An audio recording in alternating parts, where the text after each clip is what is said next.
විරාමෙන් පසුව නැවතත් අද දෙරණ සමගින් සමලිංගිකයින් අතර HIV ව්‍යාප්ත වීමේ වැඩි අවදානමක් පවතින බව සෞඛ්‍ය අංශ පවසනවා.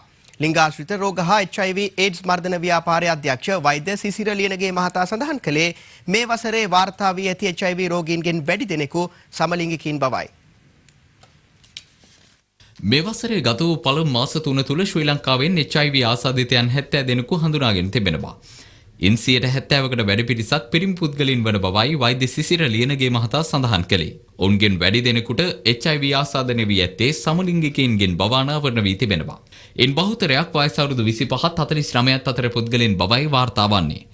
වැඩබිම් ආශ්‍රිතව HIV ආසාදනය වීමේ වැඩි ප්‍රවණතාවයක් දක්නට ලැබෙන බව සෞඛ්‍ය අමාත්‍යාංශය පවසනවා. මේ හේතුවෙන් වැඩබිම් ආශ්‍රිතව HIV AIDS පිළිබඳව දැනුවත් කිරීමේ වැඩසටහන් ක්‍රියාත්මක කිරීමට සැලසුම් කර ඇති බවයි වෛද්‍ය සිසිර ලීනගේ මහතා සඳහන් කළේ. බංග්ලාදේශ මහ බැංකුවේ මුදල් සොරා ගැනීමේ සිද්ධියට සම්බන්ධ ශ්‍රී ලාංකිකයින් 8 දෙනෙකු ඇතුළු පුද්ගලයන් 20 දෙනෙකු හඳුනාගෙන ඇති බව බංග්ලාදේශ පොලිසිය පවසනවා. බංග්ලාදේශ මහ බැංකුවේ පරිගණක පද්ධතියට රහසිගතව ඇතුළු වී ඇමරිකානු ඩොලර් බිලියනයකට අධික මුදලක් වෙනත් ගිණුම්වලට යොමු කිරීමේ සිද්ධියක් පසුගිය පෙබරවාරි මාස 5 වන දින වාර්තා වුණා. නිව්යෝර්කයේ ෆෙඩරල් සංචිත ගිණුමෙන් මෙම මුදල් සොරාගෙන ඇති අතර අදාළ මුදල් පිලිපීනයේ සහ ශ්‍රී ලංකාවේ බැංකු ගිණුම් කිහිපයකට යොමු කර ඇති බවට වාර්තා වනවා. ඒ අනුව සිදු කළ පරීක්ෂණවලට අනුව අදාළ සිද්ධිය සම්බන්ධයෙන් පුද්ගලයන් 20 දෙනෙකු හඳුනාගෙන ඇති බවයි බංග්ලාදේශ පොලිසිය ඊයේ ප්‍රකාශ කර ඇත්තේ. ඔවුන් අතර පිලිපීන ජාතකයන් 12 දෙනෙකු සහ ශ්‍රී ලාංකිකයන් 8 දෙනෙකු සිටින බව රොයිටර් පුවත් සේවය වාර්තා කරනවා. අදාළ පුද්ගලයන් මෙම ජාවාරමට සම්බන්ධ වී ඇත්තේ කුමන ආකාරයෙන්ද යන්න මෙතෙක් බංග්ලාදේශ ආරක්ෂක අංශ විසින් අනාවරණ කර නොමැති බවයි වාර්තා වන්නේ. කෙසේ වෙතත් එම සිද්ධිය සම්බන්ධයෙන් සිදු කළ පරීක්ෂණවල වාර්තා පිලිපීනයට සහ ශ්‍රී ලංකාවට යොමු කර ඇති බව බංග්ලාදේශ ආරක්ෂක අංශ පවසනවා. මෙම මුදල් ජාවාරම සම්බන්ධයෙන් අපරාධ පරීක්ෂණ දෙපාර්තමේන්තුව මේ වන විටත් පරීක්ෂණ ආරම්භ කර ඇති බවයි වාර්තා වන්නේ. වත්මන් පොලිස්පතිවරයා පත් කිරීම නීති විරෝධී හා සදාචාරාත්මක නොවන බව පිවිතුරු හෙළවුරුමේ නායක උදේ ගම්මන්පිල මහතා පවසනවා. අද පැවති මාධ්‍ය හමුවකදී මේ මහතා මේ බව සඳහන් කළා.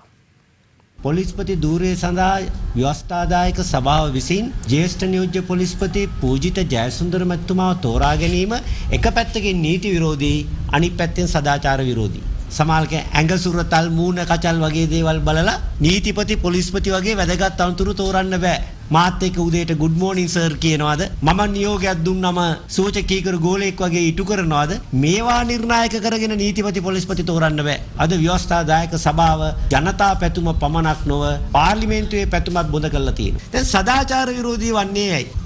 ව්‍යවස්ථාදායක සභාවේ ජනාධිපති නියෝජිත වෙන පාච රණවක ඇමතිතුමන් පොලිස් විමර්ශන 4ක සැකකරුවෙක්. ඒ නිසා ඔහු ව්‍යවස්ථාදායක සභාවේ වාඩි වෙලා අනාගත පොලිස්පතිවරයා තේරීම හොරාගේ අම්මගෙන් නෙවෙයි හොරාගෙන් පේන ඇසීමක් හා සමානයි කියලා. ජීවිත සීනේ බවට පත් වී තිබුණු පොලිස්පති ධූරයට එතුමාව පත් කරනවද නැද්ද කියන එක තීරණය කරන්නේ තමන්ගේ විමර්ශනයේ සැකකරුවා වන පාච රණවක ඇමතිතුමන්. ඔන්න චම්පික විසින් පූජිතගේ යහපතක් වෙන ආකාරයෙන් ඔහුගේ අනාගතය පිළිබඳ ප්‍රශ්න විසඳලා තියෙනවා. දැන් තියෙන්නේ පූජිත ජයසුන්දර මැතිතුමාට කළගුණ සැලකීමේ අවස්ථාව. දැන් ඉතින් රණවක ඇමතිතුමන්ට එරෙහිව තියෙන විමර්ශන 4ට අබසරණයි කියලා තමයි අපිට කියන්න තියෙන්නේ.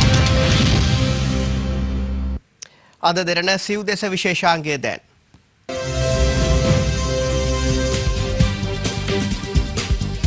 හැටන් සිට නල්ලතන්නිය දක්වා දහවන වූ ලංකා ගමනාගමන මණ්ඩලයට අයත් බස් රථයක් බිතුලි කණුවක ගැටී අනතුරකට ලක්ව තිබෙනවා. අනතුර වන විට බස් රථයේ මගින් 65 දෙනෙකු පමණ සිට ඇති අතර අනතුරින් කිසිවෙකුට හානි සිදුව නැහැ. අම්බලන්තොට රිදියගම සෆාරි උද්‍යානය විවෘත කර මේ වන විට සති 3ක් පමණ ගත වී ඇතත් විශාල වශයෙන් සංචාරක ආකර්ෂණයට ලක් වී තිබෙනවා. ගත වූ සති 3 තුළ දිනකට ලක්ෂ 4කට අධික සංචාරකින් සංඛ්‍යාවක් මෙම සෆාරි උද්‍යානයේ නැරඹීමට පැමිණෙන බවයි හි සහකාර අධ්‍යක්ෂ හේමන්ත රත්නායක මහතා සඳහන් කළේ. බියගම කොට්ටුන්න ප්‍රදේශයේ පිහිටා තිබෙන ඉපැරණි පිංනිද සහ හම්බලම ප්‍රතිසංස්කරණය කර දෙන ලෙස ප්‍රදේශවාසීන් බලධාරීන්ගෙන් ඉල්ලා සිටිනවා. වසර 100කට වඩා ඉපැරණි මෙම පිංනිද සහ හම්බලම ප්‍රදේශයේ විශාල පිරිසක් භාවිතයට ගනු ලබනවා. මේ වන විට කිසිදු ප්‍රතිසංස්කරණයකට ලක් වේ නොමැති මේ පිංවිද සහ අම්බලම ප්‍රදේශවාසීන් එක්ව පිරිසිදු කළද බලධාරීන්ගේ අවධානය යොමු කර කඩිනමින් ප්‍රතිසංස්කරණය කර දෙන ලෙසයි ගම්වාසීන් ඉල්ලා සිටින්නේ. මේ කුඹුක් ගහයට තියෙන ලිඳකින් වතුර පොදන්නානෝ කියන්නේ ඇගේ තියෙන මාංශයේ විඩාව සැමදේම නිවනෝ කියලා තමයි අපේ තාත්තලා සීයලා කිව්වේ. ඉතින් ඒ තරම් වටින ලිඳක් අද මේ තරම් ජරාවාස වෙලා අපිට නාන්න බැරි තරමට ප්‍රයෝජනයක් ගන්න බැරි තරමට විනාශ වෙලා කියලා නටමුම් බවට පත් වෙලා අපිට ඉඩෝර කාලයක් ආව මොන පැවිල්ලක් ආවත් මේ ලිඳේ වතුර කවදාවත් හිඳෙන්නේ නැහැ.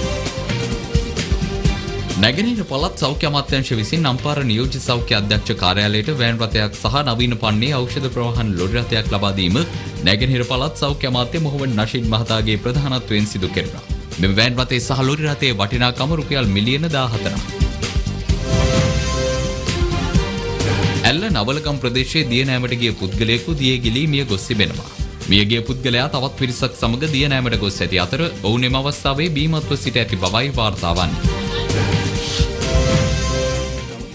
ගිරිතලේ බකමුණ ප්‍රධාන මාර්ගයේ දියබෙදුම කෝදුරුවාව රතුපාලම අසරදී වනාලි පහර දීමකින් පුද්ගලයෙකු ජීවිතක්ෂයට පත්ව තිබෙනවා. මෙලෙස මියගොස් ඇත්තේ බකමුණ ඔරුබැඳි සියඹලාව ප්‍රදේශයේ පදිංචි 49 හැවිරිදි දෙදරුපේ.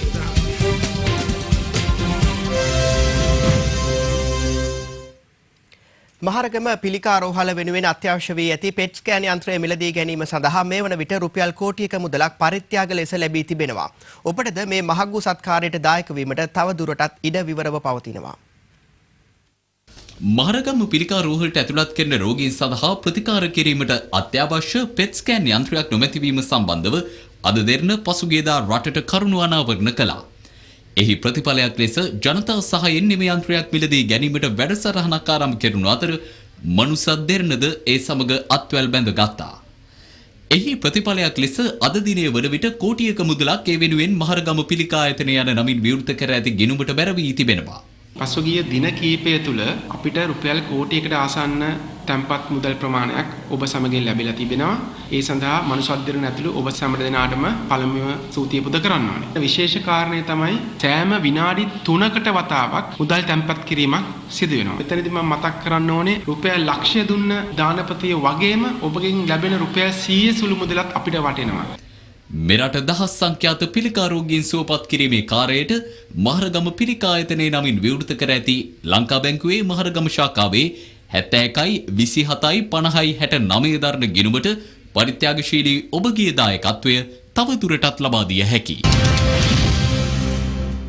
විදේශ සහ ක්‍රීඩා පුවත් මේ කෙටි විරාමයෙන් පසුව